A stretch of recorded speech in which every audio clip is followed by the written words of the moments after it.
Doença autoimune. Por que meu sistema imunológico está se atacando? Com esse título, a doutora Ana Maria Orbay publicou o texto que trata das doenças autoimunes no site do Johns Hopkins Medicine, visitado em 28 de setembro de 2022.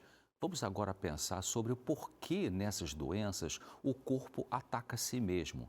Bem-vindos ao Claramente. Segundo a doutora Orbay, reumatologista do Centro de Artrite Johns Hopkins, a doença autoimune afeta 23,5 milhões de americanos e quase 80% deles são mulheres.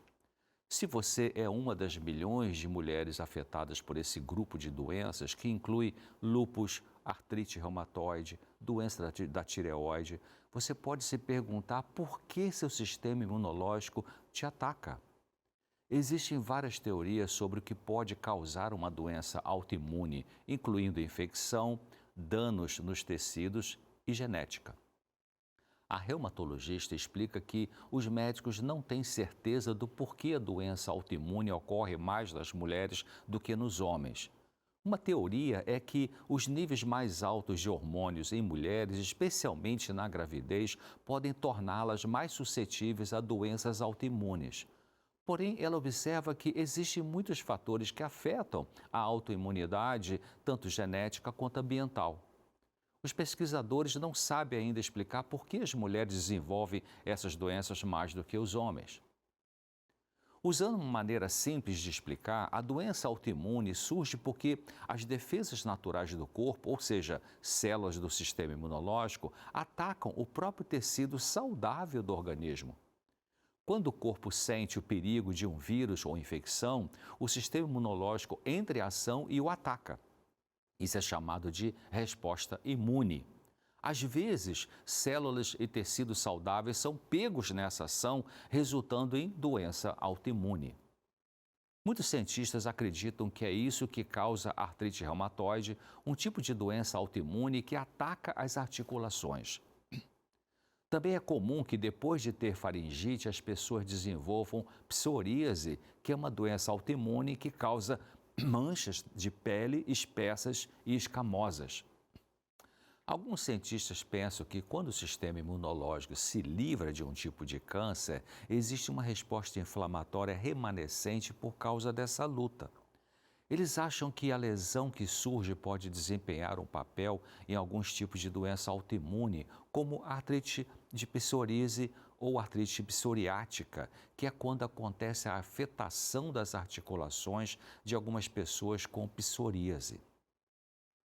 Pesquisas mostraram que em parte do corpo submetidas a alto estresse, uma resposta autoimune ocorre após danos aos tendões, que são estruturas que ligam o músculo ao osso.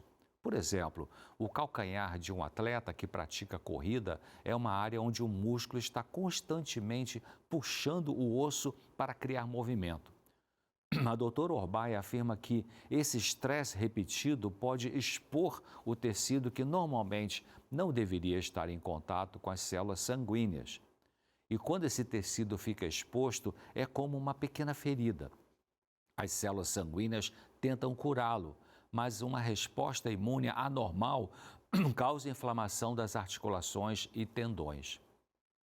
A genética desempenha um papel importante na doença autoimune, mas os pesquisadores ainda não entendem completamente como. Por exemplo, ter um membro da família com lúpus ou esclerose múltipla aumenta o risco de contrair essas doenças. Algumas famílias têm vários membros afetados por diferentes doenças autoimunes. No entanto, a genética também por si só não é suficiente para causar doenças autoimunes. A doutora Ana Maria, como eu disse, reumatologista de Johns Hopkins, diz que sabemos que os genes são importantes, mas não são tudo. Ela diz que você pode ter membros da família com lúpus ou esclerose múltipla e nunca desenvolver essas doenças. Você pode até testar positivo para DNA específico do lúpus e ainda não ter a doença. É possível que a doença autoimune ocorra com base na capacidade do sistema imunológico de lidar com o estresse. A reumatologista levanta a pergunta: Quando é que o estresse no seu corpo excede a capacidade do seu sistema imunológico de lidar com ele? E ela mesma responde dizendo que, se soubéssemos isso, poderia ser a chave para prevenir doenças autoimunes antes que ela se desenvolva. Nosso corpo possui trilhões de células e, quando estão doentes e morrendo, elas precisam ser removidas. Os macrófagos são um tipo de célula que consome as células moribundas ou infectadas para manter o corpo saudável. As células do corpo podem detectar quando estão infectadas por uma bactéria ou vírus por causa da presença de moléculas estranhas produzidas pelo agente da infecção. A célula infectada usa essas moléculas estranhas para pedir que os macrófagos venham e comam a célula infectada. Quando a célula infectada é digerida, o vírus e a bactéria também morrerão e não serão capazes de se reproduzir e infectar outras células. Mas às vezes, o sistema imunológico recebe uma mensagem incorreta e ataca células que não estão infectadas ou não estão morrendo. Isso causa reações alérgicas ou as chamadas doenças autoimunes. Então, surge essa pergunta que os cientistas estão procurando a resposta: o que atrapalha o sistema imune de reconhecer as células boas das doentes que precisam ser retiradas? No site de publicações sobre saúde da Universidade de Harvard, o Dr. Robert Smelling, médico reumatologista e pesquisador daquela universidade, ele comenta sobre um estudo da relação entre estresse e doença autoimune.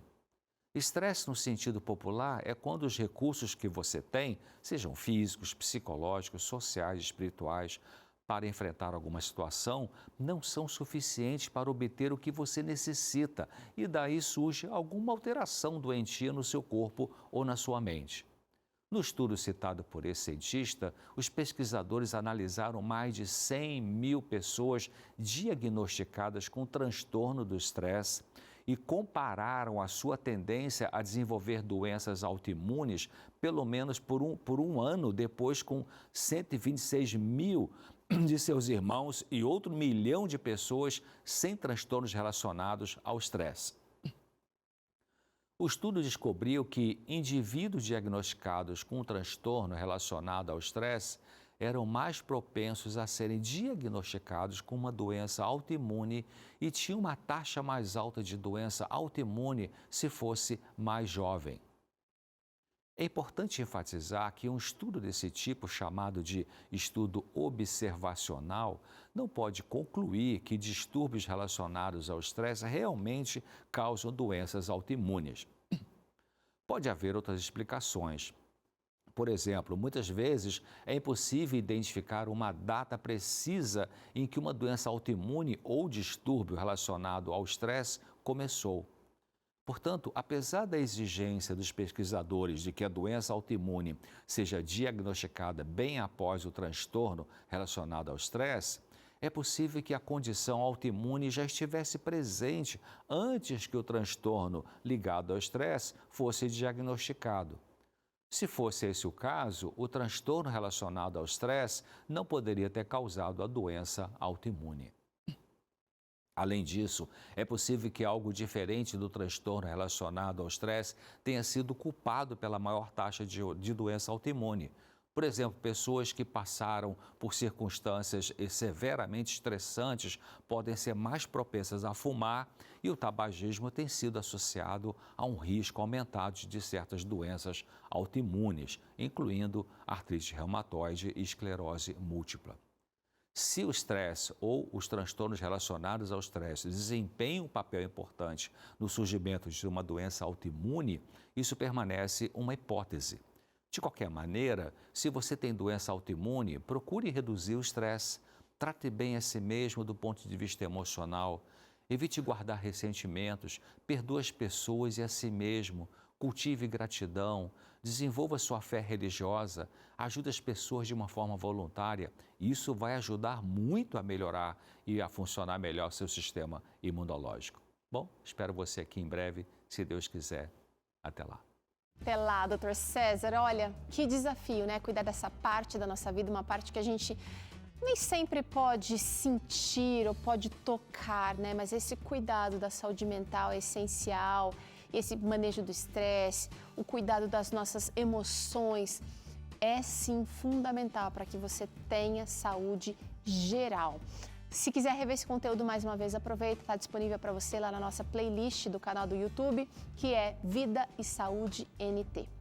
Bora para o intervalo? Se prepara aí que a gente vai retomar a receita que a gente começou no bloco anterior, preparando as cascas de banana para o escondidinho que a gente prepara logo em seguida. Receita fantástica, acredite, vale muito a pena você fazer. Eu volto depois do intervalo com ela.